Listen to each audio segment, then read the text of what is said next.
Meuf, je te jure, ça sert à rien de stresser. Enfin, je l'ai un peu regardée et franchement, elle a l'air très cool. Mais ça change rien qu'elle soit cool ou pas. Tiens, je comprends pas pourquoi le prof a décidé de créer les duos, c'est... Je sais même pas ce qu'on va se dire, quoi. Bah déjà, vous allez pouvoir parler du projet à rendre. Ensuite, vous allez bosser dessus et c'est tout, la semaine sera déjà finie. Et surtout, essaie de lui dire s'il y a un truc que t'aimes pas, s'il y a un truc sur lequel t'es pas d'accord, impose-toi. Imagine que je dis de la merde. Et elle se fout de ma gueule et elle commence à le dire à tout le monde et tout le monde sera au courant que je fais pitié, quoi. Jo. Je sais que c'est difficile et je sais que tu vas y penser toute la semaine. Mais pour l'instant, essaie de te dire que bah là, t'as encore du temps devant toi, t'as encore du temps pour te préparer.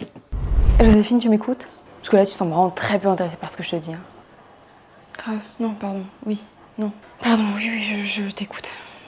C'est juste que j'avais un peu l'impression que les gens là-bas me regardaient. Non, je pense sincèrement qu'ils sont plus intéressés par la télé derrière toi.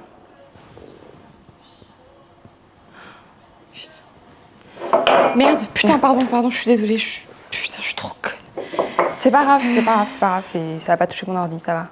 Par contre, tu sais quoi, j'ai peut-être une petite idée pour qu'on oublie cette histoire-là. Je veux que tu viennes avec moi à la soirée.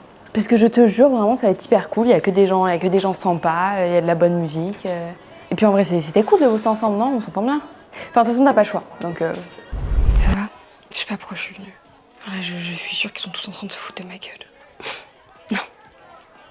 Je t'assure que non. Franchement, t'es tellement bien cachée que je suis pas sûre qu'ils aient fait attention. Je te jure, je sais pas ce que je fous là.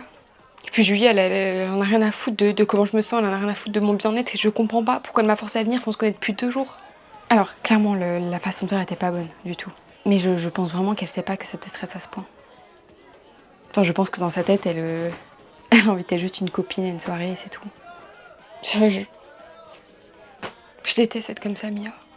Enfin, tout à l'heure, il y a une fille qui est venue me parler et j'ai juste perdu tous mes mots. Je savais plus ce que j'étais en train de me dire. Et franchement, j'en ai marre de paraître complètement conne, de paraître complètement stupide dès que quelqu'un vient me parler. Je te jure, j'aimerais tellement être aussi à l'aise que toi. Je vois, c'est pas de ta faute. Enfin, je veux dire, l'anxiété, c'est plus fort que toi et tu sais très bien que ça peut pas se régler en une soirée. Encore moins une soirée où il y a beaucoup trop de musique et beaucoup trop de monde. En fait, c'est juste que j'aurais aimé être juste avec des gens avec qui je me sens bien, tu vois. Avec qui j'arrive à peu près à parler. Mais je trouve ça tellement triste de toujours avoir besoin d'être dans mon cocon pour me sentir bien. Et en même temps, là, je préférais vraiment être à la maison toute seule que dans cette pièce. Je sais. Et franchement, t'as le droit. Vraiment, Joséphine, te mets pas dans des situations inconfortables, ça sert à rien. Et surtout, c'est pas comme ça que ça ira mieux. Allez, rentre.